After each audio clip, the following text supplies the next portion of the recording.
bentuk berlarut kemudian baru bisa diabsorpsi ya. Akhirnya setelah diabsorpsi maka dia akan mendapatkan suatu konsentrasi tertentu di dalam plasma kita ya, konsentrasi terhadap zat tersebut di dalam plasma kita ya. Ini beredar mengikuti aliran darah ya sampai ke dalam jaringan ya. Nah, sampai ke dalam jaringan kemudian konsentrasi obat ini berapa sih yang setelah melalui proses metabolisme di hati, dia akan ada dalam bentuk bioavailabilitas yaitu ketersediaan hayati, di mana dia akan berikatan dengan reseptor. Nantinya di farmakodinamiknya dia akan menimbulkan efek gitu ya, secara urutannya seperti itu. Nah, ada juga tapi dari hasil metabolisme tersebut atau ada hasil dari absorpsi ada yang dieliminasi ya, jadi di ekskresi. Kemudian berikutnya adalah di ekskresi ya. Absorpsi merupakan perpindahan obat atau molekul obat dari tempat aplikasinya menuju ke sirkulasi sistemik ya. Jadi tempat aplikasinya itu tempat pemberiannya mau lewat oral ya. Kenapa disebut tempat aplikasinya? Karena obat tersebut kan diberikan dengan berbagai cara ya, dan di situ dia mulai mengalami berbagai peristiwa gitu ya, si obat ini gitu ya, mau dimasukkan lewat oral, mau disuntik atau di dubur atau di kulit atau di mata atau di hidung ya. Nah, itu dia eh, a- agar bisa menimbulkan efek maka dia akan mengalami beberapa proses ya. Salah satunya yang pertama adalah pasti absorpsi dulu ya.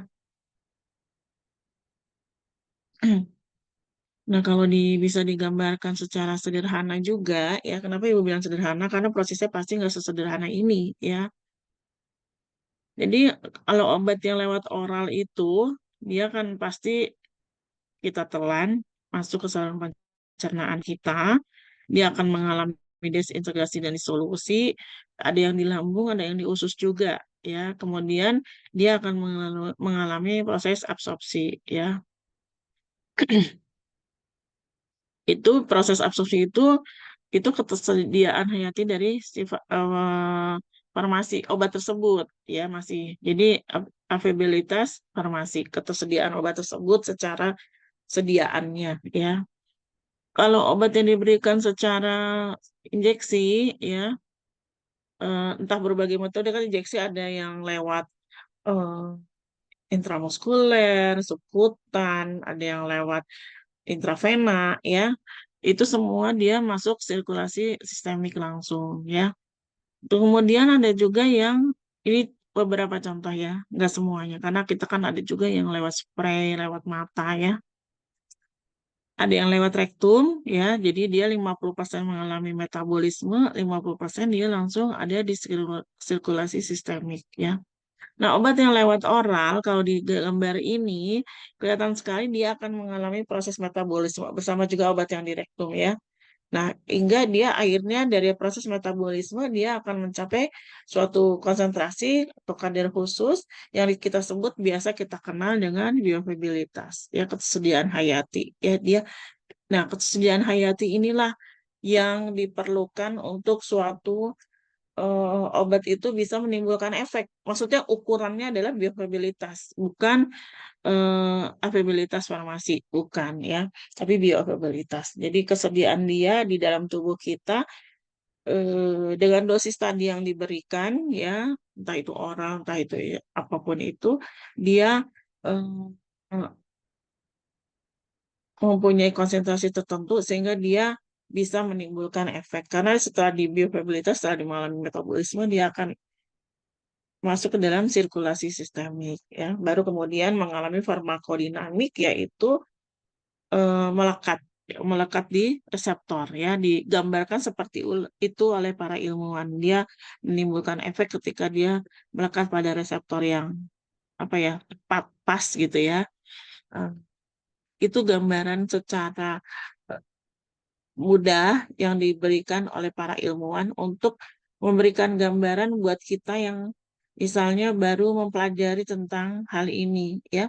Padahal secara secara sebenarnya kalau dilihat secara makroskopis sebenarnya tidak ada perubahan apapun. Cuma kenapa kok obat-obat ini menempel di suatu protein dari jaringan dia bisa menimbulkan efek gitu ya. Padahal protein ini kan sama aja ya. Maksudnya dinding itu selnya biasa aja. Cuma kenapa di melekat ternyata pas diteliti di sel tersebut ada protein-protein tertentu yang dia bisa berikatan dengan molekulnya obat dan di tempat itulah disebut sebagai suatu reseptor gitu ya. Baik, jadi absorpsi obat, jadi ada beberapa proses absorpsi ya. Dari obat ada absorpsi melalui saluran cerna ya, dia tergantung dari ukuran partikelnya, kelarutan obat dalam lemak dan derajat ionisasi ya. Untuk yang melalui mata dia diabsorpsi diberikan secara lokal di mata, sebagian diserap melalui membran konjungtiva dan sebagian lagi melalui kornea ya. Jadi ini menentukan obat yang di absorpsi di konjungtiva, misalnya untuk mengatasi gangguan mata di sekitar pada melalui kornea, tentu di bagian korneanya. Ya, jadi ini sudah dipelajari, sudah ditemukan oleh para ahli yang meneliti proses absorpsi obat. Ini kemudian digunakan oleh para dokter untuk meresepkan obat kalau misalnya ada gangguan di bagian mata sebelah mana, misalnya gitu ya. Jadi kita bisa kita bisa ambil kesimpulan kalau kita belajar tentang ini, bagaimana dulu para ilmuwan menemukan ini semua ya. Tentu ini nggak mudah ya, penelitian yang terus-menerus ya, nggak kunjung berhenti ya. Mungkin di penelitian pertama gagal, penelitian kedua gagal, terus dia lakukan. Hingga sekarang kita bisa menikmatinya dalam bentuk yang paling sederhana ya. Dan kita bisa mudah memahaminya ya. Apalagi terkait dengan karena Ibu pegang materi interaksi obat, tentu Ibu akan banyak bahas tentang terkait interaksi obatnya ya. Apalagi untuk interaksi obat, kita tinggal baca. Mungkin teman-teman di kelas ini kan udah banyak yang bekerja ya. Tinggal lihat drug interaction checker ya, tinggal lihat obat ini sama obat ini apa gangguannya, tinggal kita rekomendasiin ke dokter ya. Padahal penelitiannya sampai sedetil ini ya, sampai mempelajari sifat-sifat selnya, sifat-sifat protein sel tersebut ya, dan seterusnya. Karena itu sebenarnya proses farmakokinetik dan farmakodinamik nggak sesederhana yang Ibu sampaikan ini. Cuma ini Ibu ambil bagian permukaannya aja ya. Ada obat juga yang diabsorpsi melalui paru, contohnya untuk obat-obat inhalasi ya, mau spray ya, mau hirup dan sebagainya itu diabsorpsi melalui epitel paru ya, ada epitel paru dan membran mukosa saluran nafas ya. Karena ternyata membran ini juga mempunyai luas permukaan yang luas ya, seperti kalau yang diabsorpsi lewat saluran cerna seperti yang terjadi di usus halus ya oleh pili-pili itu ya. Kemudian berikutnya melalui kulit ya. Dia untuk memperoleh efek setempat sangat tergantung pada kelarutan obat dalam lemak karena epidermis kulit juga berfungsi sebagai membran lemak biologis ya. Jadi kita tahu bahwa di balik lapisan kulit kita ini banyak sekali jaringan lemak juga ya. Nah, ini faktor-faktor yang mempengaruhi proses absorpsi ya. Kemarin kita udah bahas sebagian ya. Ada kecepatan disolusi, ukuran partikelnya ya, sifat kelarutannya dalam lipid atau air, derajat ionisasinya, ya, aliran darah di tempat absorpsi tersebut, motilitas usus, kecepatan pengosongan lambung, pengaruh makanan atau obat lainnya. Nah, ini interaksi ya, dan cara pemberian obatnya ya. Jadi kalau kita beli lewat itu yang paling cepat pasti yang lewat injeksi ya, yang langsung masuk ke dalam aliran darah ya. Beberapa mekanisme absorpsi obat dalam tubuh ada difusi pasif, ada transport aktif, ada transfer konvektif, ada difusi fasilitatif, ada transfer pasangan ion dan ada pinositosis ya. Untuk difusi pasif ini dia jadi secara spontan ya, ikut aja aliran ya. Konsentrasi yang tinggi, konsentrasi yang rendah ya. Ini tapi dipengaruhi oleh beberapa faktor, derajat kelarutan, koefisien partisinya, ke daerah permukaannya ya, dan ketebalan suatu membran ya. Sedangkan transport aktif adalah dengan bantuan pembawa ya, di mana proses ini sangat penting pada proses absorpsi di gastrointestinal dan sekresi ginjal dari beberapa obat dan metabolisme. Jadi transport aktif ini bisa terjadi pada proses absorpsi di usus atau di lambung, bisa juga terjadi pada proses ekskresi ya yang terjadi di ginjal. Dia menggunakan transportasinya dengan bantuan ya. Untuk fasilitatif, difusi fasilitatif dia adalah ada juga pembawanya ya, ada juga bantuannya, tapi dia bentuknya beda dengan transfer aktif ya. Nah, karena ilmuwan menemukan kok ini dia perlu juga bantuan dalam proses transportasinya ya. Tapi kok beda? Proteinnya beda, jenis molekuler mungkin beda. Nah, makanya disimpulkan ini mungkin namanya difusi fasilitatif. Ada yang memfasilitasi, tapi bentuknya beda dengan transport aktif ya. Jadi setiap ilmuwan lagi meneliti, dia menemukan yang lain, dia pasti akan konsentrasi dulu ke situ, diperhatikan lagi secara detail, beda nggak sama ini. Kalau lebih, misalnya 90% hampir sama, berarti bisa dikategorikan yang tadi ditemukan. Tapi kalau misalnya beda sekali, pasti dia akan memberikan definisi yang lain. Jadi setiap penelitian satu hal, misalnya penelitian di proses absorpsi, itu dulu dia konsentrasi mencari, oh dia perlu ini, oh dia perlu ini dan sebagainya ya. Jadi betapa sulitnya mereka menemukan dulu yang sekarang kita udah bisa baca, misalnya dengan searching aja ya. Kemudian transportasi pasangan ion ya, obat-obat yang bersifat elektrolit kuat, ini dia dapat terinisiasi dengan cepat ya.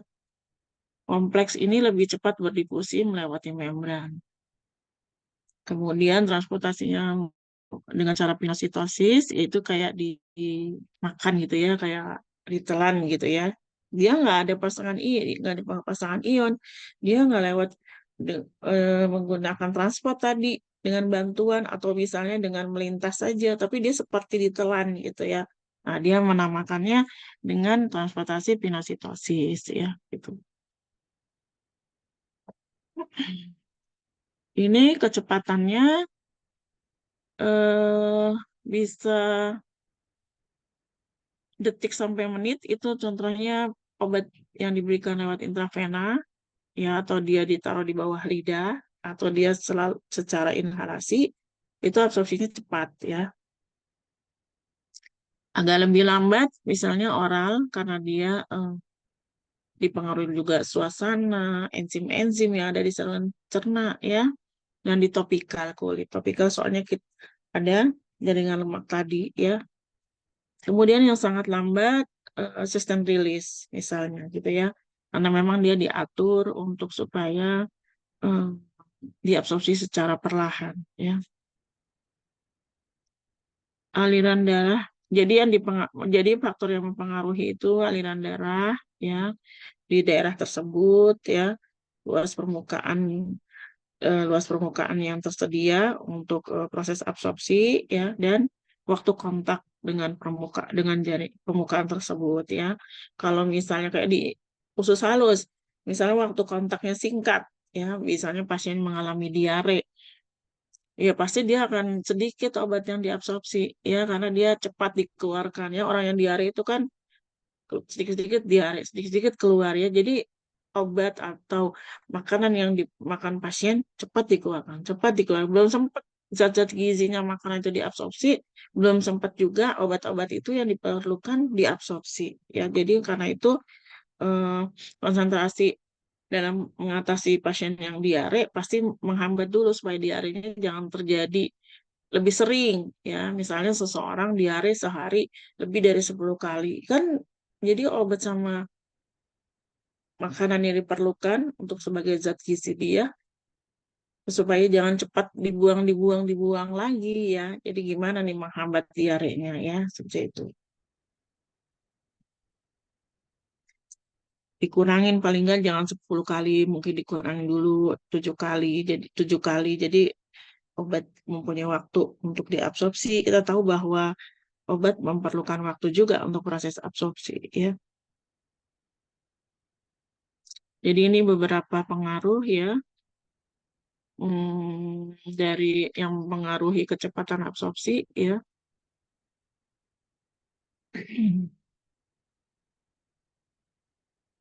Kalau yang lewat ada faktor obatnya ya, bagaimana dia seorang produsen memformulasi obatnya ya.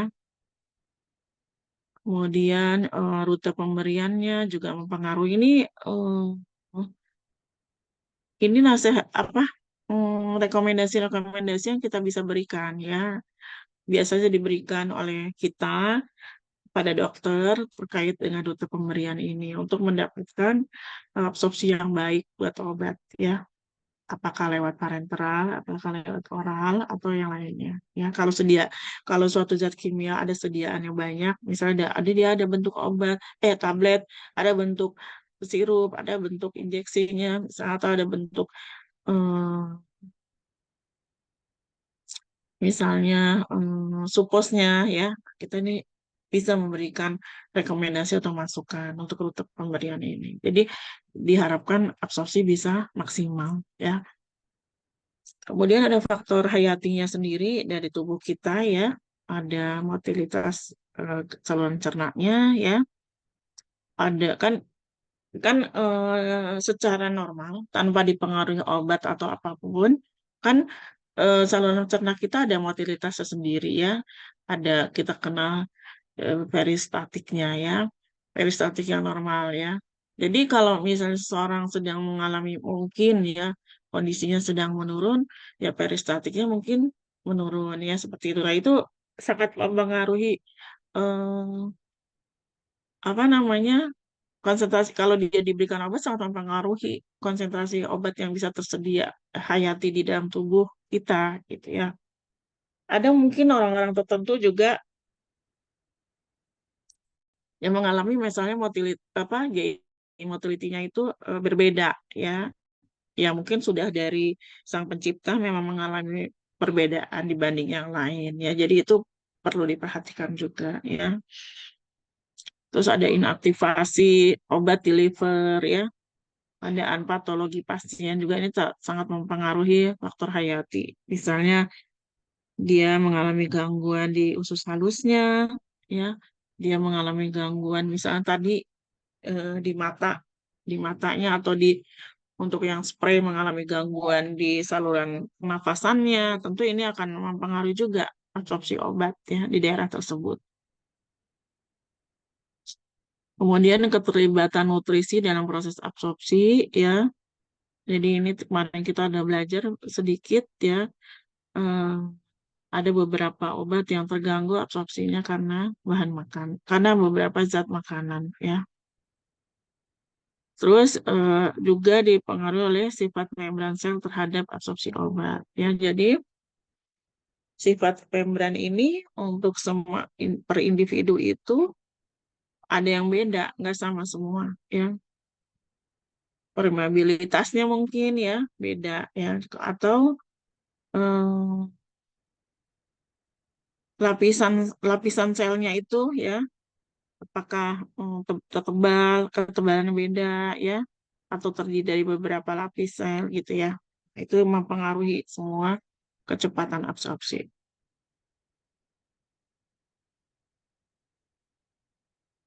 Nah, ini pengaruh tingkat penyakit terhadap absorpsi obat ya. Jadi absorpsi obat itu dapat dipengaruhi beberapa penyakit yang disebabkan oleh perubahan aliran darah di intestinal ya. Kemudian tadi motilitas gastrointestinal, waktu pengosongan lambung, pH lambung, pH dalam ini mempengaruhi kelarutan obat dan mempengaruhi derajat ionisasi juga ya. Kemudian permeabilitas dinding usus ya, sekresi empedu, sekresi enzim pencernaan, dan alterasi dari flora normal gastrointestinal ya. Karena itu kalau sekarang itu hmm, mungkin teman-teman juga tahu ya, mungkin banyak pengalaman juga. Kalau sekarang banyak orang yang mengatasi masalah di saluran cerna dengan menormalkan flora yang normal di dalam usus supaya keadaan di dalam saluran cerna kita menjadi baik ya. Nah, jadi mm, salah satu mekanisme di flora itu dibuat baik sehingga pencernaan kita menjadi lebih baik juga. Ya, ini tentu akan mempengaruhi juga membaiknya kerjanya dia dalam proses melakukan absorpsi ya. Jadi kita kemarin udah sempat singgung sedikit bahwa hanya obat dalam bentuk molekul yang akan mengalami absorpsi karena bentuk molekul yang larut dalam lipid akan mudah menembusnya. Kita kemarin udah lihat lebih jelas bahwa memang kita terdiri dari bilayer lipid ya, lipid yang dua ya. Nah, itu berarti yang lewat, yang kalau obat yang larut dalam lemak tentu akan mudah lewat ya difusi pasif ya. Tapi kalau dia tidak mudah, tidak dalam bentuk lipid, tentu dia akan mengalami transportasi aktif ya.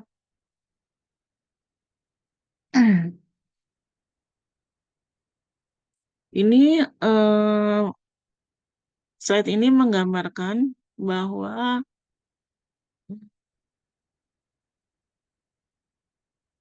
pada proses setelah proses ini sudah obat sudah mengalami proses metabolisme ya. Jadi di mana di sini ada peran enzim-enzim hati ya yang mempengaruhi ter, eh, apa, bioavailabilitas dari obat ya. Jadi apa namanya di sini ada kemarin kalau kita lihat yang kemarin yang obat dengan obat, interaksi obat dengan obat ada yang mempengaruhi misalnya enzim CYP450 misalnya gitu-gitu ya. Nah, itu eh, di sini kejadiannya ya. Tapi ini bukan hanya terjadi di hati, ternyata metabolisme ini bisa terjadi juga di usus ya. Jadi ini bisa juga akibatnya mempengaruhi proses absorpsi. Kalau di gambar ini kan ada proses absorpsi, kemudian ada metabolisme, yaitu yang di dalam hati. Kalau absorpsi terjadi sebelum masuk ke hati, ya, sehingga menimbulkan apa yang kita mau, yaitu bioavailabilitas, ya, ketersediaan hayati zat obat tersebut dalam tubuh kita, ya. Jadi metabolisme itu, jadi para ilmuwan menemukan juga bahwa di dinding usus itu selain terjadi absorpsi, ada juga proses metabolisme yang mempengaruhi ketersediaan obat itu, ketersediaan eh, farmasi tadi, namanya ketersediaan farmasi kan tadi istilahnya ya, yang ini. Nah ini availabilitas farmasi ya. Jadi jadi ada sesuatu yang mempengaruhi ketersediaan farmasi ya. Jadi dia mengalami metabolisme juga di dinding usus selain proses absorpsi. Dan jadi ilmuwan ini melihat kok ada proses yang beda, bukan absorpsi saja, tapi ada proses yang lain, yaitu metabolisme di mana pada proses metabolisme melibatkan enzim-enzim ya yang ada di dinding usus ya. Sebelum dia sampai ke proses metabolisme yang di hati ya oleh enzim-enzim yang ada di hati ya. Jadi kalau makanya obat yang lewat oral itu dengan mempertimbangkan proses absorpsi yang mungkin terganggu ya dengan suasana pH dan lain sebagainya, mungkin ada makanan dan sebagainya. Kemudian mempertimbangkan juga proses metabolisme yang terjadi di hati untuk mencapai suatu bioavailabilitas tertentu, maka biasanya dosis-dosis obat diteliti lagi supaya bioavailabilitas ini mencapai konsentrasi maksimal ya, supaya obat bisa mempunyai efek yang diharapkan, ya. Jadi penelitian obat melalui pemberian melalui intravena, melalui oral ini cukup panjang, ya. Hingga akhirnya bisa ilmuwan itu menentukan dosis maksimum untuk dewasa, dosis maksimum untuk anak kecil, dan lain sebagainya, ya. Jadi tentu perjuangan mereka ini nggak gampang, ya. Mereka butuh waktu untuk menemukan hingga menyambil kesimpulan suatu zat itu harus diberikan dengan dosis sekian dan sekian supaya jangan sampai toksik dan jangan juga sampai menembus konsentrasi minimal karena akhirnya tidak berefek buat tubuh kita, ya. Nah, kalau dilihat di sini, ya, jadi kan biofabilitas itu merupakan presentasi obat yang diabsorpsi tubuh. Jadi dia biasa kita sebutnya kesediaan hayati supaya dia bisa menimbulkan efek, ya. Kalau dilihat sini di UC obat yang diberikan secara injeksi, ya. AUC itu daerah di bawah kurva, ya, di bawah kurva, ya. Itu konsentrasinya langsung tinggi, ya. Kalau kita lihat yang obat yang langsung diinjeksi, terus lama-lama dia akan mengalami penurunan, ya. Tapi kalau yang diberikan secara oral, yang warnanya kuningnya lebih jelas, ya. Tadi yang injeksi itu kuningnya lebih mendekati kayak gading gitu. Nah, untuk daerah yang warna kuning itu kan eh, konsentrasi yang untuk obat diberikan secara oral. Ya, jadi dia dari nggak ada sama sekali dari titik nol, kemudian karena mengalami proses absorpsi dan metabolisme, dia ada ketersediaan hayati hingga dia makin lama makin naik, ya, makin naik. Dan dia akhirnya juga mengalami proses eliminasi juga, ya, turun, ya. HUC ini menentukan, ya, konsentrasi dalam plasma ini menentukan obat itu untuk oral diberikan berapa kali sehari. Begitu juga yang injeksi, ya. Sebelum dia sampai turun, sebelum dia sampai minimum konsentrasi, ya harus diberikan lagi, terutama nih obat-obat yang untuk antibiotik biasanya, ya. Kalau injeksi maksud ibu, tapi bukan hanya injeksi, semua obat harusnya tidak sampai mengalami konsentrasi minimum dulu, karena nanti sempat kalau antibiotik tentu bahaya karena menyebabkan bakterinya bisa bermutasi, ya. Jadi dia harus ibarat kalau kata yang orang awam tuh ditekan terus si bakterinya ini supaya akhirnya mati. Ya, jangan sampai dia diberi kesempatan untuk berkembang gitu, ya, atau bermutasi dengan bentuk lain, tentunya akan menyulitkan pengobatan, ya. Jadi jangan sampai dia mendekati minimum sudah diberikan lagi. Begitu juga untuk obat yang bukan sifatnya antibiotik, perlu juga supaya pasien, terutama misalnya mengalami contoh, ya, yang paling bisa mudah dipahami adalah orang yang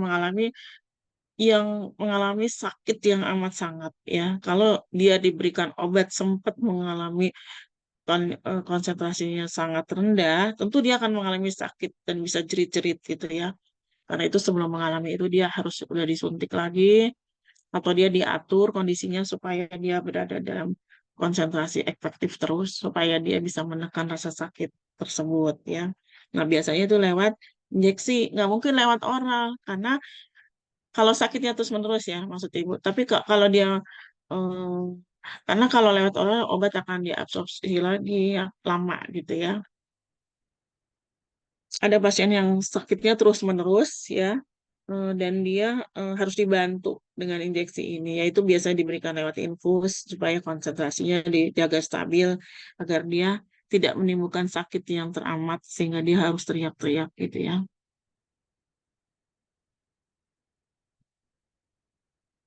Nah, parameter untuk bioavailabilitas untuk kesediaan hayati itu kita tadi udah lihat AUC, ya, eh, di mana konsentrasi obat itu sudah udah siap untuk memberikan efek lah ibaratnya gitu, ya, dalam tubuh kita, ya. Kemudian berikutnya adalah konsentrasi maksimal, ya. Kita juga harus perhatikan ini jangan sampai dia terlalu tinggi sehingga menyebabkan efek yang tidak diinginkan, ya. Kita harus tahu konsentrasi maksimal eh, obat ini, ya. Begitu juga kalau dia berinteraksi meningkatkan Cmax, tentu ini bahaya karena obat bisa jadi toksik. Dan waktu yang dibutuhkan untuk mencapai maksimal ini, mencapai konsentrasi maksimal ini, ya. Dan waktu paruhnya juga, di mana waktu obat tinggal tinggal separuhnya. Ini menentukan obat ini boleh diberikan berapa kali sehari. Karena kalau tes setengahnya cuma berapa jam, tentu dia harus diberikan berkali-kali. Tapi kalau tes setengahnya itu panjang, mungkin obat ini bisa diberikan sekali, ya.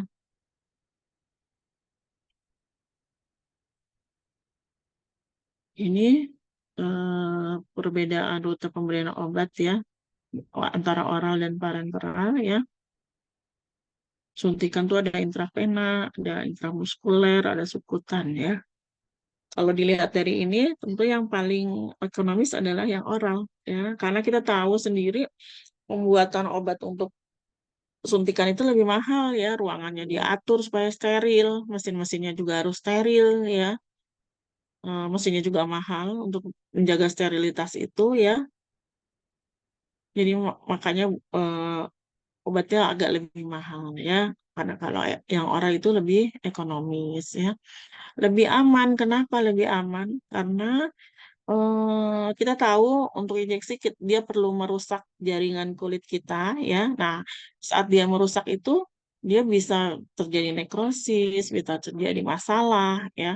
Udah gitu ketika masuk ke dalam sistem sistemik kita, dia buat orang yang alergi, tentu dia udah dalam konsentrasi yang besar. Tadi AUC-nya kan langsung tinggi ya.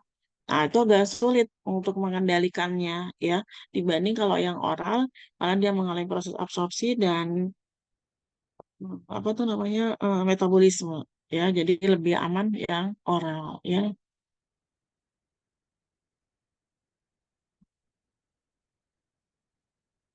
Jadi yang oral itu paling umum, paling banyak dipakai. Karena itu obat banyak tersedia dalam bentuk tablet, sirup ya. Kemudian, tapi dia kekurangannya bioavailabilitasnya mengalami banyak banyak yang mempengaruhi bioavailabilitasnya ya. Kalau untuk bioavailabilitas yang paling top pasti obat dalam bentuk injeksi. Jadi kita sebagai seorang farmasis menentukan rute pemberian obat itu, jadi memilihkan pasien untuk dia minum dia sebaiknya menggunakan obat apa, itu ada banyak hal ya tergantung tujuannya, sifat obatnya, serta kondisi pasiennya. Ya.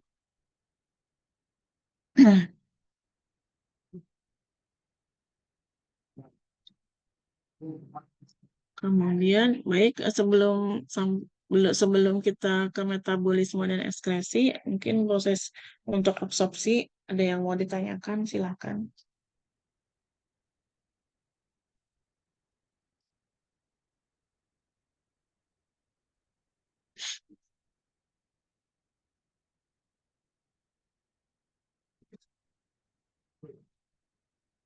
Baik, Ibu lanjutkan dulu untuk metabolisme dan ekskresi ya. Eh, jadi dalam proses metabolisme itu dia itu obat itu mengalami beberapa apa ya namanya peristiwa ya. Tapi kebanyakan itu di peranan yang terbanyak adalah terkait dengan kerja enzim gitu ya. Supaya obat itu bisa mencapai kesudahan hayati dan akhirnya dia bisa menimbulkan efek ya. Nah, jadi dia adalah suatu proses modifikasi biokimia senyawa obat ya. Nah, biasanya yang melakukan adalah enzim-enzim ya. Kemudian merupakan salah satu hal penting dalam penentuan durasi dan intensitas khasiat farmakologi obat ya. Durasinya berapa lama ya, berapa kali sehari yang harus diberikan ya, itu untuk biar bisa menimbulkan khasiat farmakologis ya. Untuk metabolisme obat sebagian besar terjadi di retikulum endoplasma sel-sel hati ya. Selain itu bisa juga terjadi pada sel epitel di saluran cerna, yaitu tadi yang di usus ya, dan juga di paru-paru untuk yang obat sediaannya spray gitu ya, inhalasi ya. Kemudian bisa juga terjadi di ginjal, yaitu dalam proses pengekskresian obat ya, dan juga di kulit untuk yang obat-obat topikal ya.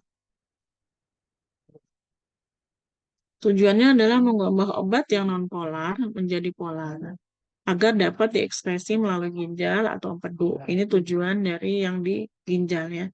Dengan perubahan ini, obat aktif umumnya diubah menjadi inaktif, tapi sebagian berubah menjadi lebih aktif, kurang aktif, atau menjadi toksik ya.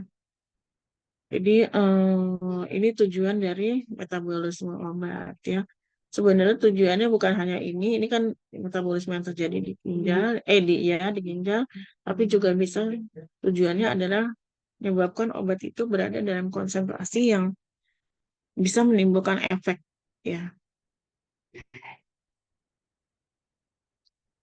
4 proses metabolisme dari ada di absorpsi tadi di epitel-epitel usus halus ya. Kemudian dalam proses distribusi akan masuk ke sistem sirkulasi dihantarkan ke bagian membutuhkan atau ke dalam hati untuk dimetabolisme. Kemudian ketiga adalah metabolismenya sendiri ya. Perubahan bentuk suatu obat menjadi bentuk lain adalah bentuk polar menjadi non polar, bentuk aktif menjadi inaktif atau sebaliknya. Kan kemudian yang berikutnya adalah ekskresi ya. Jadi proses metabolisme ini bisa terjadi di 4 ini ya, 4 proses ini. Faktor-faktor yang mempengaruhi itu ada faktor genetik ya. Jadi kita antara individu itu bisa terjadi perbedaan kecepatan ya dalam proses metabolisme ya. Apalagi kalau misalnya seseorang itu masih bayi atau apa udah geriatri misalnya di atas 65 tahun ya. Fungsi-fungsinya selain menurun, enzim-enzimnya yang terlibat juga menjadi eh, agak tegang. Kalau di bayi masih sedikit ya fungsinya, kalau di udah tua tentu dia akan menurun ya. Begitu juga perbedaan spesies ya, mungkin manusia kita atau misalnya orang yang di Eropa atau yang di Afrika itu juga bisa mengalami perbedaan metabolisme obat ya.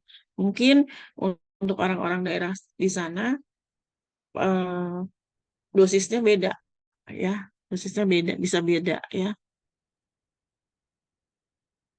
Kemudian umur ya juga mempengaruhi proses metabolisme. Tadi contohnya ibu bilang bayi atau orang sudah tua atau dewasa, not dewasa ya beda ya. Kemudian ada faktor berikutnya adalah yang menghambat karena metabolisme sebagian besar adalah kerjaan dari enzim ya. Itu peranan enzim sangat penting. Nah, karena itu yang menginduksi atau yang menghambat tentu itu sangat berpengaruh pada proses metabolisme ya. Kemudian ada faktor-faktor lain juga yaitu eh, diet ya, kemudian kurang gizi ya, pasien-pasien yang kurang gizi tentu beda juga ya. Dia mengalami pasien yang kurang gizi itu udah kompleksitas banget ya, udah kurang gizi, berarti tubuh yang mengalami ibaratnya sakit semua organnya karena gizi yang dibutuhkan untuk organ ini bekerja kurang ya, dan lain sebagainya. Sangat kompleks untuk orang yang kurang gizi ini ya. Kemudian gangguan keseimbangan hormon juga ya, makanya kalau orang-orang yang menderita mengalami gangguan keseimbangan hormon ini perlu dinormalkan dulu hormonnya, maka diberi terapi hormonal ya. Kemudian kehamilan juga ya bisa mempengaruhi proses absorpsi metabolisme ya. Pengikatan karena itu obat-obat untuk wanita hamil itu perlu disesuaikan ya apakah dia dikategorikan juga oleh para ilmuwan ya. Ada yang kategori A, B, C ya, dan D ya. Kemudian pengikatan obat oleh protein plasma ya, dan distribusi obat dalam jaringan serta keadaan patologis dari si hatinya sendiri yang melakukan metabolisme ya. Apakah dia dalam kondisi sehat-sehat atau sedang mengalami gangguan.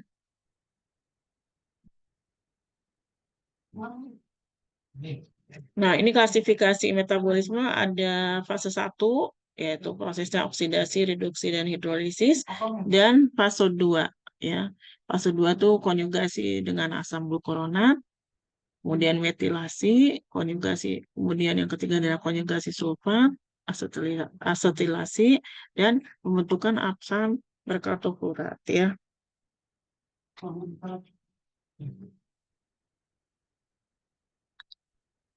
Ibu lanjut dulu untuk ekskresi obat ya. Ekskresi merupakan perpindahan obat dari sirkulasi sistemik menuju ke organ ekskresi.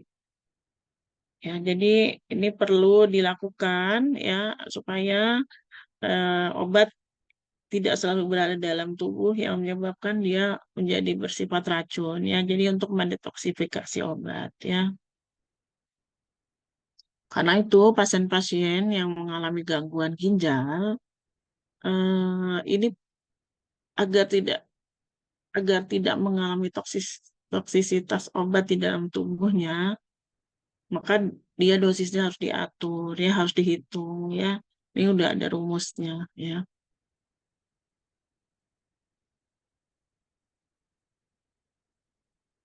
Jadi obat itu diekskresi melalui ginjal dalam bentuk utuh maupun bentuk metabolitnya.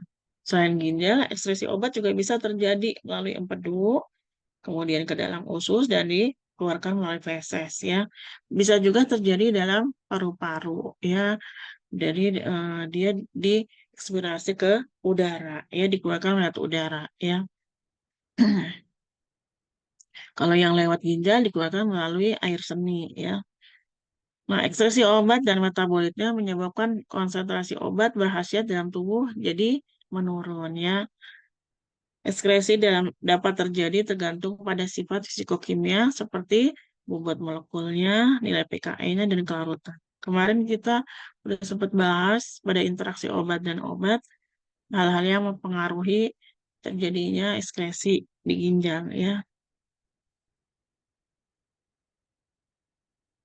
Nah, ekskresi melalui ginjal itu ada 3 prosesnya, yaitu filtrasi glomerulus, sekresi aktif di tubulus proksimal, dan reabsorpsi pasif di sepanjang tubulus. Ya, jadi dia bisa di sepanjang tubulus itu di proksimalnya dia di bagian ininya dia bisa sekresi aktif, jadi langsung dieskresi. Tapi kalau di sepanjang tubulusnya itu dia bisa reabsorpsi pasif. Ya, jadi yang bisa di reabsorb ya di tubulusnya hingga akhirnya keluar melalui air seni ya. Pada proses filtrasi glomerulus menghasilkan ultrafiltrat yaitu plasma minus protein ya. Eh, semua obat bebas akan keluar dalam ultrafiltrasi sedangkan yang terikat protein tetap tinggal di dalam darah ya. Jadi dia mm, filtrasi ini obat-obat yang bebas aja ya yang ter, yang terikat dengan protein nggak dieskresi melalui tidak difiltrasi di glomerulus ya. Kalau yang disekresi aktif jadi sekresi aktif dari dalam darah ke lumen tubulus proksimal. Jadi di bagian awalnya terjadi melalui transporter membran P-glikoprotein. Jadi di sini ada transportnya yaitu transport P-glikoprotein ya dan multidrug resisten protein dan protein MRP dan P-glikoprotein. Ya, ini yang ini menjadi transport aktif di bagian tubulus proksimal di ginjal ya sehingga dia bisa mengekskresi ya obat-obat ya. Jadi dia ada di sepanjang sel epitel ya dengan selektivitas berbeda. Kalau yang MRP untuk anion organik dan konjugasi ya. Sedangkan untuk PG glycoprotein ya itu untuk kation organik ya tadi kalau yang MRP untuk anion, untuk PGP itu untuk kation organik dan zat netral ya. Dengan demikian terjadi kompetisi antara asam-asam organik maupun antara basa-basa organik untuk disekresi ya. Kemudian yang berikutnya adalah proses reabsorpsi pasif. Terjadi di sepanjang tubulus ya. Jadi di sepanjang tubulus. Tadi kalau yang di proksima tadi secara aktif dibantu oleh P-glikoprotein dan MRP ya, multidrug resistant protein. Tapi kalau di sepanjang tubulusnya ya itu terjadi secara pasif ya. Jadi untuk bentuk non anion jadi obat-obat yang larut dalam lemak, anion obat yang larut dalam lemak ya. Oleh karena derajat ionisasi bergantung pada pH larutan, maka hal ini dimanfaatkan untuk mempercepat ekspresi ginjal pada keracunan suatu obat asam atau obat basa ya. Jadi ini bisa dimanfaatkan dengan adanya ternyata ilmuwan menemukan hal ini ternyata bisa dimanfaatkan untuk mempercepat ekspresi di ginjal pada keracunan suatu obat yang baik itu asam maupun basa ya. Jadi kalau untuk anion dia sekresi aktif dengan bantuan P-glikoprotein dan MR protein. Tapi kalau dia bentuknya anion ya, jadi non anion ya, jadi dia tapi larut dalam lemak, maka dia dilakukan dengan reabsorpsi pasif ya.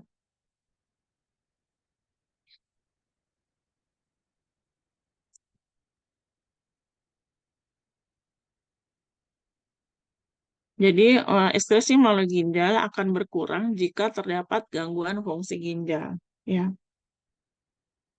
Udah pasti karena proses-proses di ginjalnya ginjalnya gangguan, sakit ginjalnya. Pasti dia kerjanya juga mengalami penurunan ya. Nah, untuk itu eh, fungsi ginjal ini bisa dicek di laboratorium. Biasanya dokter meminta untuk mengecek clearance kreatinin ya. Pembersihan dari kreatinin ya seperti apa ya di ginjal. Kalau dia normal berarti ginjalnya baik ya. Tapi kalau ginjal mengalami gangguan, maka dosis obat perlu disesuaikan supaya tidak memberatkan ginjal dalam proses ekskresi ya.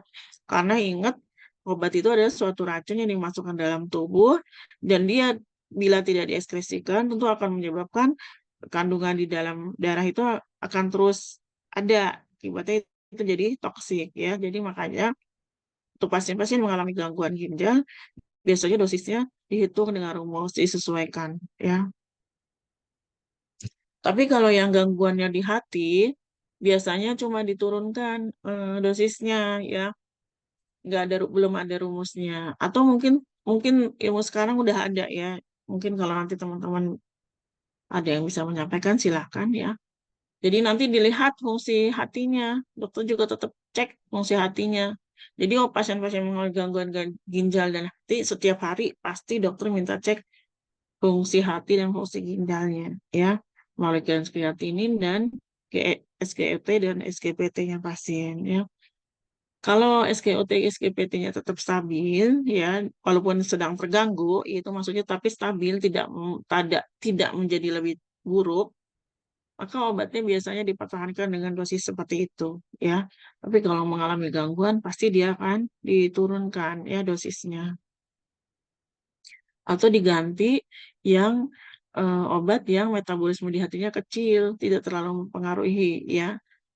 Dan itu susah ya jarang karena semua obat biasa mengalami metabolisme di hati ya.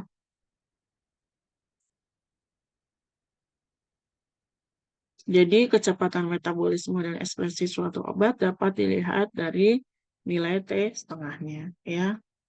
Waktu waktu yaitu waktu yang diperlukan sehingga kadar obat dalam darah atau jumlah obat dalam tubuh tinggal separuhnya. Waktu paruh penting diketahui untuk menetapkan berapa sering obat harus diberikan ya. Jadi frekuensinya, menentukan frekuensi obat dan sekaligus dosisnya juga ya. Nah, kelambatan eliminasi obat dapat disebabkan oleh adanya gangguan hepar atau ginjal sehingga dapat memperpanjang waktu paruhnya. Oke, sampai sini mungkin ada yang mau ditambahkan, silahkan. Untuk farmakokinetik, Ibu hanya mengambil sedikit saja yang mempengaruhi interaksi obat ya, teman-teman. Ibu, tadi kan yang pas di metabolisme itu salah satu faktor yang mempengaruhi itu kan diet ya, Bu. Mm-mm. Itu maksudnya itu mempengaruhinya macam apa gitu, Bu? Maksudnya bagaimana gitu? Kok diet bisa mempengaruhi juga? Jadi kan kalau orang yang diet atau makanan itu, hmm, dia kan makanannya apa namanya dihambat gitu ya. Dihambat, maksudnya dikurangin gitu ya, diatur gitu ya, diatur. Nah, kita tahu bahwa seseorang itu dalam kondisi yang sehat, yang baik itu, mm, kan memerlukan kandungan zat-zat gizi yang tertentu. Misalnya karbohidrat sekian, protein sekian gitu ya, lemak sekian dan seterusnya ya. Eh, tapi buat pasien yang diatur makannya, diet itu diatur ya maksudnya ya. Diatur, misalnya misalnya dia diet garam rendah karena dia hipertensi, misalnya contohnya itu aja lah ya. Kan harus diatur. Dia harus natriumnya mungkin yang rendah gitu ya. Nanti makanannya dalam bentuk apa-apa bisa macam-macam, tapi dia diatur dietnya. Nah, natrium ini kan punya fungsi-fungsi khusus ya di dalam tubuh kita ya, yang menyebabkan misalnya organ tersebut bisa bekerja dengan baik gitu ya. Dia punya konsentrasi sekian sehingga dia organ-organ yang di tubuh kita ini bisa bekerja dengan baik. Tapi ini diatur sehingga mungkin kalau dietnya ketat natriumnya mungkin rendah sekali ya. Akibatnya kan fungsi organnya juga terganggu juga secara langsung ya. Ini diperlukan mengingat misalnya pasien ini hipertensi berat misalnya gitu ya, misalnya sampai 200 ke atas. Untuk mengatasi itu mungkin pasien 3-4 hari atau seminggu di diet apa direkomendasikan dokter gizi untuk diet ketat natriumnya ya misalnya gitu atau yang lainnya, misal diet yang lain. Nah, ini tentu akan mempengaruhi zat gizi yang ada di organ yang diperlukan untuk kerjanya dia secara normal gitu ya. Nah, itu jadi ya dengan sendirinya karena kondisi sedang diatur eh, sehingga sehingga organ yang membutuhkan zat tersebut juga mengalami asupan yang rendah padahal dia untuk kerja dia membutuhkan konsentrasi tertentu untuk yang sedang diatur itu zatnya ya dia juga akan mengalami penurunan juga. Ya, tapi memang nggak terlalu besar dibanding misalnya kurang gizi gitu ya. Dibanding kurang gizi itu semua organ mengalami gangguan gitu ya. Tapi kalau diet karena diatur, tentu dokter akan mempertimbangkan juga untuk pengaturan ini kan natrium juga diperlukan. Misalnya di jantung untuk aliran darahnya, di liver misalnya untuk untuk enzim-enzim kerja enzimnya. Ya jadi tetap diatur, dikontrol yaitu melalui pemeriksaan-pemeriksaan lab gitu. Kalau secara kompleksnya gitu ceritanya. Jadi pasien makanya selalu dicek darahnya apanya sama dokter.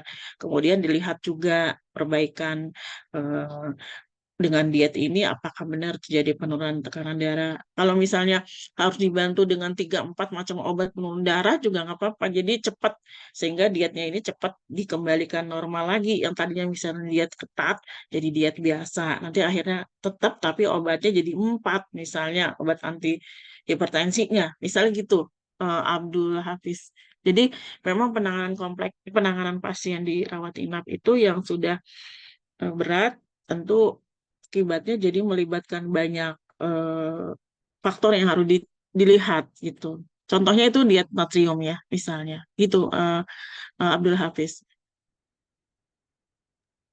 Baik Ibu, terima kasih. Iya. Jadi memang kompleks banget ya dalam tubuh kita ya. Sang Maha Pencipta ini sudah menciptakan demikian rupa. Maka buat teman-teman yang masih sehat, bersyukur dengan keadaan sehat. Jadi pertahankan tubuh dalam keadaan sehat terus ya. Dengan olahraga, istirahat yang cukup ya, misalnya gitu, dengan minum dan makan yang bermanfaat ya, sesuai dengan yang dibutuhkan ya. Kalau kita kan selalu dengar empat sehat lima sempurna, empat sehat lima sempurna. Sebenarnya kan itu kan eh, kalau kita lihat kemarin yang materi yang kemarin, sebenarnya empat sehat lima sempurna itu apa sih? Sebenarnya kan kandungan karbohidratnya cukup, lemaknya cukup, ion-ion yang dibutuhkan dalam tubuh juga cukup semua, sehingga tubuh bisa bekerja dengan maksimal, dengan baik gitu ya. Memang pengenalan ke masyarakat awamnya empat sehat lima sempurna. Tapi sebenarnya kalau kita yang udah tahu, sebenarnya zat-zat gizi yang dibutuhkan oleh tubuh bisa bekerja dengan baik itu dipertahankan pada kondisi yang baik, yang yang stabil gitu ya, dan normal gitu. Ketika dia mengalami salah satu aja peningkatan ya, ketika kita mengalami peningkatan natrium saja, orang itu udah dianggap sakit. Ya, segitu kecilnya natrium ternyata peningkatan terjadi dalam tubuh kita dikatakan sakit sehingga harus dilakukan diet natrium ya. Ya udah pasti organ-organ yang membutuhkan natrium itu pasti akan terganggu sedikit banyaknya ya kalau diet aja, tapi tetap dikontrol. Kalau dalam pengawasan dokter pasti dikontrol semuanya. Natrium ini mempengaruhi apa, misalnya kerja jantung, kerja otot, kerja apa gitu ya. Nah, diatur, dipantau semuanya ya, karena itu diet. Tapi kalau orang yang udah kurang gizi ya, dalam baru berobat ternyata pas dicek semuanya mengalami gangguan ya, karena gizi-gizi itu perlu seimbang, satu dia nggak seimbang, ya udah ini akan lebih lama memulihkannya kembali gitu ya, ya dari makanan ya dari obat ya dari kondisi psikisnya dia, semuanya harus ditata ulang gitu ya. Nah itu makanya kita yang sehat itu harusnya bersyukur ya. Itulah apa, sebenarnya dengan kita tahu gini tuh ternyata benar-benar kompleks badan kita ya, dan kita sendiri nggak tahu ya tentang apa yang terjadi di badan kita ya. Itu sepintas. Jadi tapi kalau di ilmu kita, di kegiatan kita sehari-hari di rumah sakit, kita membantu mungkin di interaksi, apakah ada interaksi antara obatnya, tumbuh dengan makanan yang diberikan oleh dokter gizi, kita pantau, kita perhatikan. Kalau misalnya ada suatu fungsi organ yang mengalami penurunan karena pemberian obat, maka kita harus terus kontrol fungsi itu. Misalnya dokter mungkin bisa ditambahkan pemeriksaannya dengan lab ini, supaya kita bisa kontrol misalnya fungsi apanya. Nanti karena dia diberikan obat ini dan ini dok yang berinteraksi. Jadi kita harus mantau gitu. Jadi kita bisa berikan rekomendasi seperti itu ya. Itu teman-teman ya. Baik, terima kasih pertanyaannya bagus Abdul Hafiz ya. Ada lagi mungkin? Untuk farmakodinamik sebenarnya nggak banyak ya. Maksudnya yang Ibu sampaikan di slide ini nggak banyak ya. Padahal sebenarnya kompleksnya farmakodinamik lebih kompleks lagi karena model-modelnya itu melibatkan protein-protein ya. Belumlah RNA, DNA, belumlah itu karena protein pembawa ya. Kemudian melibatkan juga misalnya reseptor, di mana sebenarnya reseptor itu protein yang eh, sebenarnya kan dia bagian dari sel kita yang bentuknya misal protein itu yang bisa melekat, yang bisa jadi ikatan dengan obat sehingga obat itu menimbulkan efek gitu ya. Dari sekian banyak protein yang ada di dalam tubuh, ternyata ilmuwan itu menemukan kok obat ini bisa ya pasangan sama protein yang di sini gitu ya. Mungkin jadi bentuknya mereka klop gitu. Jadi ibaratnya kayak gitu ya, yang sehingga kita mudah, oh, jadi tempat kerjanya itu, tempat ikatannya itu disebut sama orang, sama kita adalah reseptor gitu, ya. Nah, ketika dia berikatan dengan reseptor itu, maka bisa yang terjadi adalah apakah dia kemarin kalau obat ada yang antagonis, ada yang sinergis gitu ya. Tergantung dari sifatnya ya, ikatan ini ya, seperti apa. Kalau dia berlawanan tentu dia jadi antagonis. Kalau dia senada sejalan atau senada gitu dengan ikatan ini dengan proteinnya dan molekul obatnya ini, maka dia disebut sebagai dia dikatakan didefinisikan sebagai dia, oh dia ternyata antagonis gitu. Jadi begitu para ilmuwan memberikan pengertian ke kita semua gitu ya. Jadi kalau di farmakodinamik itu istilah yang dikenal cuma ada mekanisme obat dan reseptor ya, karena yang terkait dengan efek yang akan ditimbulkan oleh obat tersebut ya. Nah, mekanisme kerjanya bagaimana? Obat itu setelah berikatan dengan reseptor ya, apakah banyak banget contoh yang paling gampang aja obat lambung ya, kan ada banyak golongannya ya, ada yang melewat apa, ada yang PPI ya, eh, dia menginhibisi pompa proton ya, dia ada yang lewat dengan cara misalnya memperbaiki lapisan lambung ya, banyak. Hipertensi apalagi, kenapa golongannya banyak ya, ada banyak banget golongan, beta blocker lah, eh, kalsium channel blocker lah, dan lain sebagainya. Itu kan mekanisme obat ya. Mekanisme obat itu diperhatikan oleh ilmuwan mungkin dulu, oh ini mekanismenya beda ya, dia tidak menekan reseptor beta ya, tapi dia dengan cara lain gitu. Jadi dia menyimpulkan itulah mekanisme kerjanya. Nah, jadi farmakodinamik lebih ke arah eh, bagaimana sih obat itu bisa menimbulkan efek ya. Jadi itu yang akhirnya kita tahu banyak mekanisme-mekanisme kerja dari obat. Contohnya yaitu obat gula, obat hipertensi yang ditemukan lagi ya, obat jantung juga ya. Dia mekanisme lewat ini. Jadi dinamakanlah dia golongan ini, dinamakanlah dia golongan ini ya. Nah, gitu. Jadi banyak. Obat kanker juga ya, banyak mekanisme kerjanya ya. Maka obat kanker juga jenisnya banyak juga ya, kelas-kelasnya banyak juga ya. Jadi reseptor itu adalah molekul protein yang secara normal diaktifasi oleh hormon ya. Jadi dia cuma molekul protein ya. Jadi kan secara kasat secara itu kan biasa saja, modelnya ya sama jaringan-jaringan yang lain, tapi ternyata yang berperan adalah molekulnya ya. Di sel itu molekul proteinnya yang berperan, dan itu baru ketika dia berikatan dengan zat lain yaitu dalam hal ini obat, maka ilmuwan menyatakan itu adalah reseptor. Karena kenapa dia mau nempel di situ gitu ya? Kok nggak nempel di protein yang lain gitu? Berarti yang lain itu walaupun protein juga, tapi dia nggak menempel. Berarti dia bukan reseptor. Ya, jadi dikatakan reseptor itu karena disitulah tempat menempelnya molekul protein dengan molekul-molekul obat.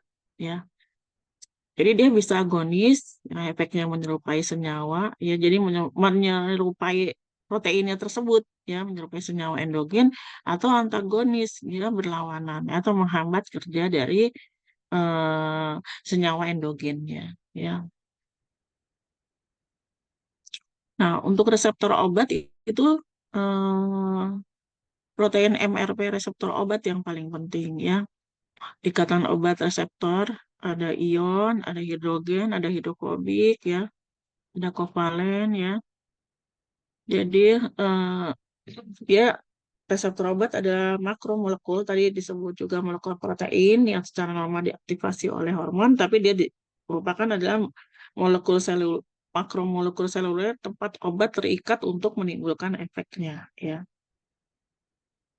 Sedangkan reseptor fisiologis adalah protein seluler ya, secara normal berfungsi sebagai reseptor bagi ligan endogen ya, baik itu hormon, neurotransmitter. Jadi di tubuh kita ini ternyata baik didefinisikan oleh para ilmuwan ada reseptor obat, jadi tempat melekatnya obat, ada juga reseptor fisiologis kita sendiri ya, yang menyebabkan kita bisa beraktivitas normal karena dia ada buat melekatnya membentuk ikatan dengan hormon ya.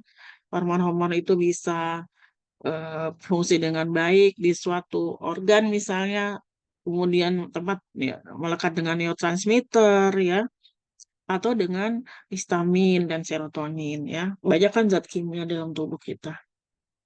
Nah, itu juga ternyata perlu ada reseptor juga, yaitu disebut reseptor fisiologis ya.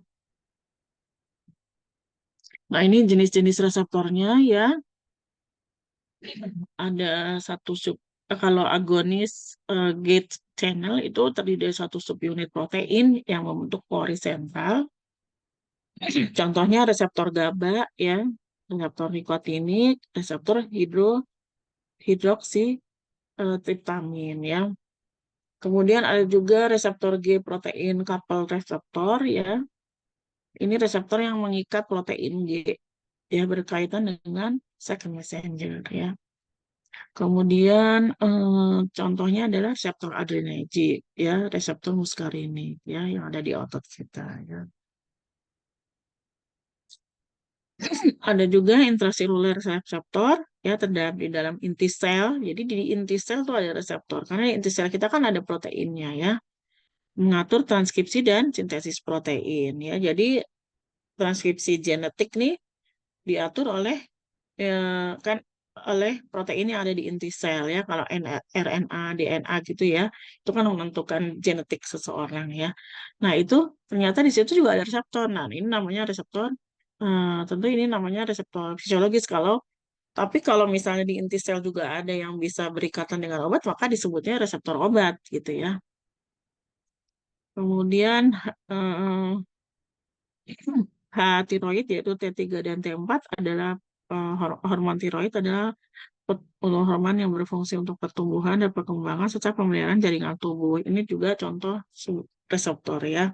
Jadi segala yang ada di dalam tubuh kita yang sifatnya protein, tapi dia bisa berikatan obat, maka disebut reseptor obat. Tapi yang bisa mengikat protein-protein lain dalam tubuh, misalnya kayak hormon dan lain sebagainya, ya, kalau hormon tiroid ini itu disebut reseptor fisiologis, ya. Kemudian kinase link reseptor, ya, di mana reseptor pembukaan yang punya aktivasi tirosin kinase ya. Kita harus belajar lagi aktivasi tirosin kinase berpengaruh dalam apa gitu ya, banyak kesananya banyak, urutannya banyak sebenarnya. Contohnya reseptor insulin dan reseptor sitokinin ya. Ini jadi reseptor dalam tubuh kita tuh banyak. Itu didefinisikan oleh ilmuwan sebagai tempat ikatan ya. Nah, ini untuk antagonisme itu ada antagonisme fisiologis ya, yaitu antagonisme pada sistem fisiologis yang sama tetapi reseptornya yang berlainan. Contohnya, efek histamin pada saat shock anafilaktif dapat diantagonisasi dengan epinefrin ya. Jadi makanya kalau di rumah sakit pasien-pasien yang anafilaktik shock itu dia dikasih epinefrin. Jadi dia dia itu sifatnya sebenarnya dia si epinefrin itu mempengaruhi antagonisme fisiologi di dalam tubuh seseorang, ya. Kemudian ada juga antagonisme pada reseptor, ya. Jadi di reseptor yang sama, tapi dia menimbulkan antagonis, ya. Ya, misalnya efek histamin pada reaksi alergi, ya. Jadi kan dalam tubuh kita ada histamin, ya. Nah, kalau kita kalau kita lagi alergi, efek histamin ini ditekan dengan pemberian antihistamin sehingga dia efeknya berbeda. Histamin misalnya mengeluarkan zat-zat apa gitu ya sehingga kita lebih jadi gatal, diberi antihistamin supaya dia kerjanya di lawan gitu ya. Makanya disebut antagonis ya.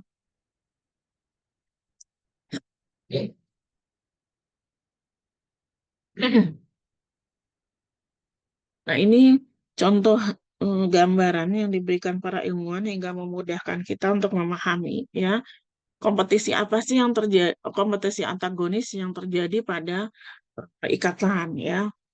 Jadi pada reseptor yang spesifik binding ya, dia karena dia spesifik binding pasti dia bentuknya harus spesifik sesuai dengan bentuknya si protein itu ya. Kalau dia bentuknya proteinnya seperti angka 3, pasti molekul yang bisa masuk, molekul yang bentuknya juga kayak angka 3 ya. Jadi dia spesifik hanya menerima seperti itu ya. Tapi kalau non spesifik dia bisa berubah sesuai dengan dia bisa tetap berikatan ya dengan bentuk apapun tapi dia menyesuaikan entah yang menyesuaikan apa siapa tapi dia bisa berikatan ya. Ini interaksi obat dengan reseptor ya. Jadi bisa agonis dan antagonis juga bisa dilihat dari model-model yang disampaikan oleh para ilmuwan ya. Apa namanya dengan bentuk yang berbeda eh, bila dia bisa melekat maka dia akan menimbulkan pasti efek agonis ya. Tapi kalau dia bentuknya berbeda yang menekan salah satu dia pasti sifatnya antagonis ya. Nah, ternyata ditemukan juga oleh para ilmuwan bahwa obat ada yang tidak melekat seperti teori-teori tadi yang molekul obat berikatan dengan molekul protein sehingga dan dinyatakan itu adalah sebagai reseptor ya. Nah, jadi ada juga yaitu dia tidak dipengaruhi oleh reseptor. Jadi nggak ada reseptornya tapi jadi ilmuwan menemukan sesuatu yang beda gitu ya. Nah, dia menyebutnya efek non spesifik atau dia mengganggu membran ya. Contohnya obat yang bisa berefek karena sifat osmotiknya. Dia nggak ada reseptornya ya. Contohnya MgSO4 dan manitol. Dia ini menimbulkan efek kalau dia karena perbedaan osmotik cairan aja, cairan dalam sel dan obatnya ini gitu. Tapi nggak ada reseptor di situ karena nggak ada protein ya di situ. Terus berdasarkan sifat asam basanya ya. Nah, ini untuk asam lambung natrium bikarbonat ya. Untuk antasid dan natrium bikarbonat ini hanya berdasarkan sifat asam basa ya. Kemudian atau eh, apa dengan merusak non spesifik. Jadi belum dikenal merusak non spesifik. Contohnya antiseptik dan desinfektan. Jadi hanya merusak saja ya, merusak eh,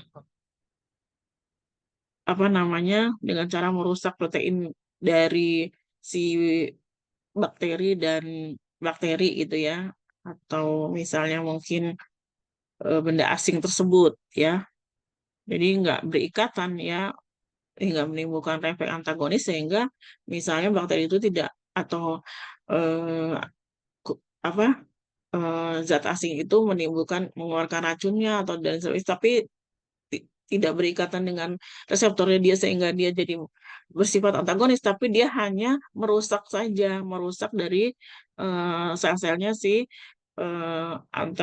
bakteri ataupun zat asing ini, sehingga dia disebut sebagai antiseptik atau desinfektan. Ya, dia merusak non-spesifik dari membran sel atau eh, proteinnya dari si zat asing ini atau dengan mengganggu fungsi membran ya.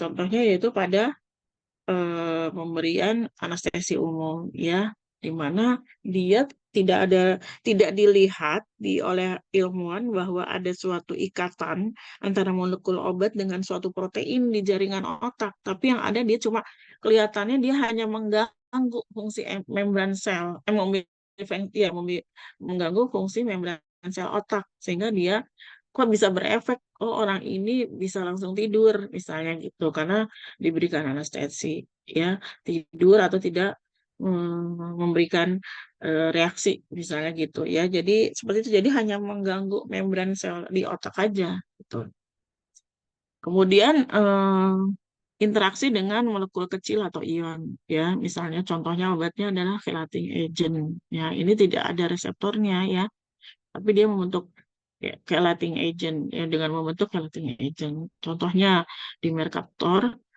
di Mercatrol untuk mengikat logam berat ya kemudian keluar melalui urin kan nggak ada reseptornya ya kemudian yang ketiga adalah korporasi dalam makromolekul jadi dia berkorporasi dengan makromolekul ya Jadi ini contoh beberapa yang tidak bekerja melalui reseptor atau tidak dipengaruhi reseptor ya.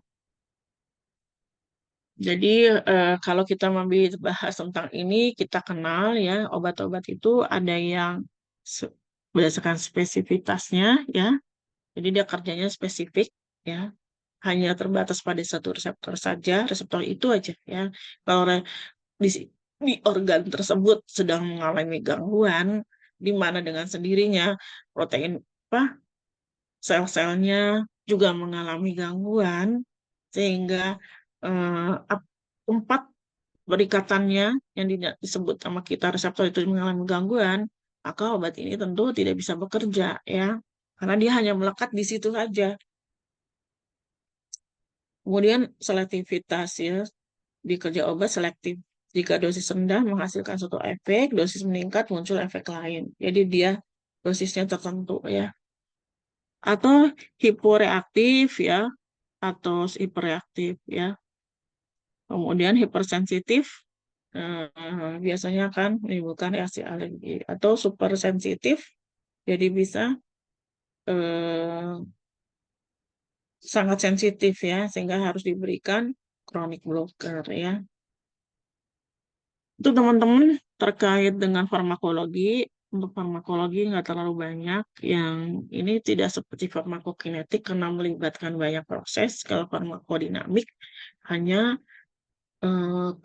pelekatan dengan reseptor sehingga menimbulkan efek apa dan mekanisme kerjanya jadi obat seperti apa gitu ya.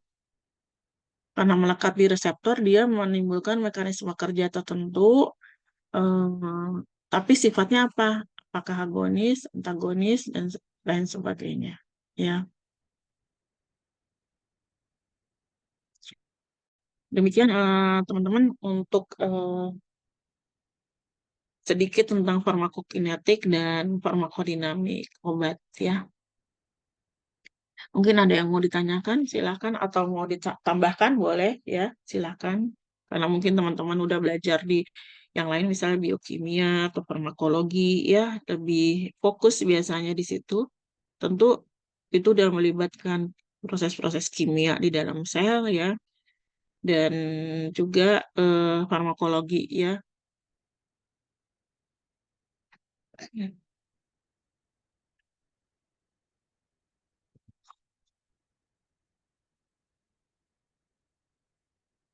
Baik, kalau sambil memikirkan mungkin untuk ininya apa namanya?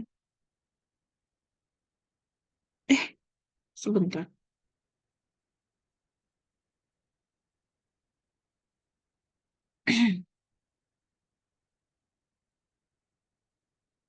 Ibu mau siapkan absen dulu ya.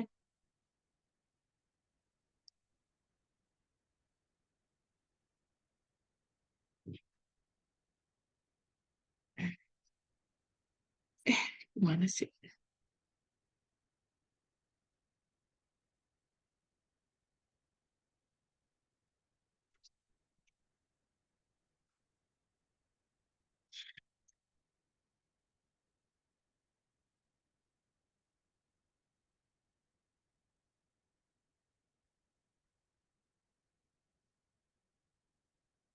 Hmm.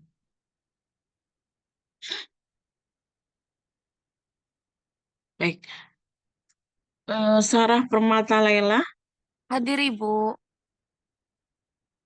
Diah Ayu Primastuti, Hadir Ibu. Sarah Fauziah, Hadir Bu.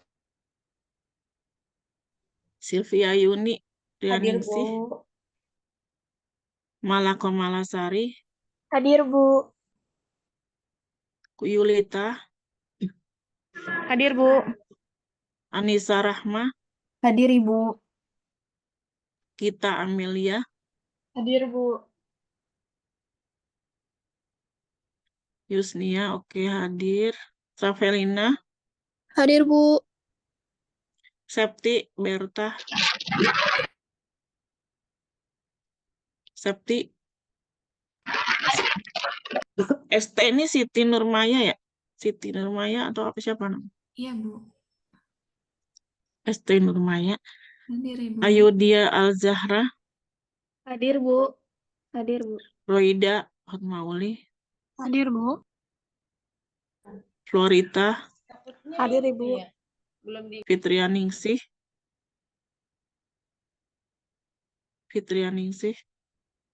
Putri Lestari, Hadir, Ibu.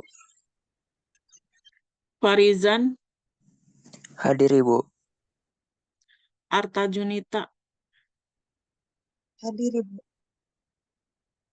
Azahira, Hadir, Bu. Ananda, Hadir, Ibu. Mutiara Andini, Hadir, Bu. Nia Mulyani, Hadir, Bu. Septia Wafa. Hadir, Bu. Suara ibu masih kedengeran ya? Ini ada. Oke. Tadi sampai mana ya? Septia Wafa ada ya? Indah Oktavia, ada Indah? Indah nggak kedengeran suaranya. Siti Fatimah, Hadir, Bu. Indah hadir, Bu. ya. Siti Azkia, Hadir, Bu.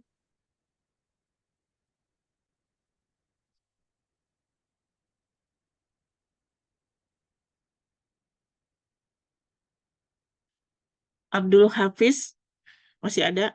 Hadir. Ilmi Aulia,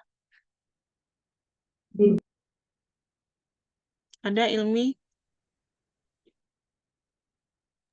Suaranya kecil banget. Ada ya? Silvi Nur Aini. Hadir, Ibu. Ilmi, coba kamu itu Ilmi. Chat Ilmi. Anita Hayatun Nufus. Hadir, Ibu. Deborah Erma. Hadir, Ibu. Oke.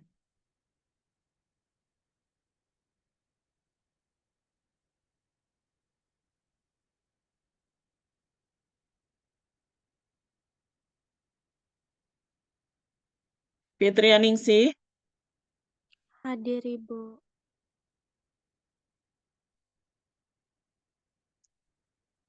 Oke. Eh,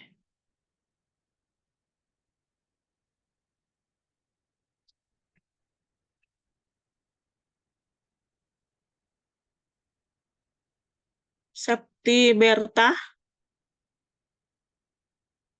Kamu ada di partisipan tapi nggak nyaut. Septi Beta. Kak Septi tadi nyaut, Ibu, tapi suaranya yang kerasak-kerasak gitu loh, Bu. Coba udah itu belum? Chat belum? Berarti kan masalah ya. Ilmi, Indah, Yusnia. Coba Septi kamu itu chat.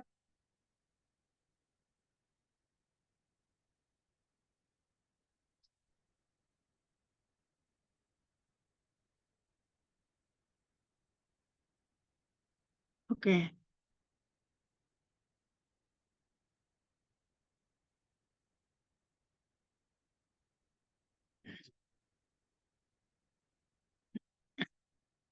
Oke, bentar. Semuanya hadir.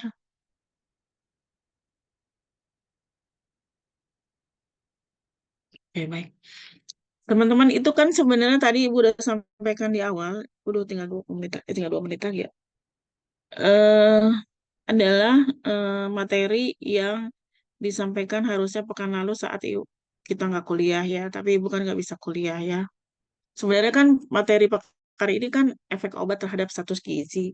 Ibu udah berikan materi ini ke PJ kalian ya, tolong dipelajari ya. Nanti pekan depan setelah Lebaran, insya Allah kita akan bahas ini secara cepat ya. Jadi dari namanya aja efek obat terhadap status gizi ya. Berarti efek obat itu dipengaruhi oleh status gizi. Sedangkan status gizi itu kan ditentukan oleh makanan yang kita asup ya, makanan yang diasup oleh pasien ya. Artinya, dengan kata lain, ini adalah tentang eh, obat yang mempengaruhi status gizi, yang mempengaruhi obat yang berinteraksi dengan makanan di mana makanannya yang terganggu, ya. Kalau 2 pekan yang lalu itu adalah efek obat diganggu oleh adanya makanan, ya. Jadi obat mau bekerja tapi dia diganggu oleh adanya zat-zat yang ada di dalam makanan, ya, nutrien. Sedangkan yang ini, materi ini adalah di mana justru obat yang mengganggu eh, apa zat nutrien, ya, di mana kan nutrien ini dibutuhkan untuk status gizi seseorang, ya. Jadi itu secara garis besar untuk materi efek obat terhadap status gizi. Jadi tolong dipelajari. Nanti pekan setelah kita libur Lebaran, kita akan bahas itu secara cepat sebelum materi yang berikutnya, ya. Materi yang berikutnya itu adalah tentang interaksi obat dan makanan pada penyakit kronis, ya. Jadi yang untuk efek obat terhadap status gizi, Ibu akan bahas secara cepat saja nanti ke pekan depan. Demikian teman-teman untuk materi hari ini. Terima kasih untuk kehadiran semuanya.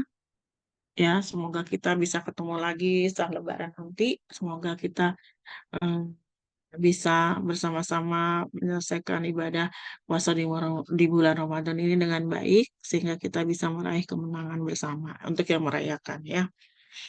Ibu tutup. Wassalamualaikum warahmatullahi wabarakatuh. Assalamualaikum warahmatullahi wabarakatuh. Terima kasih, Ibu. Iya.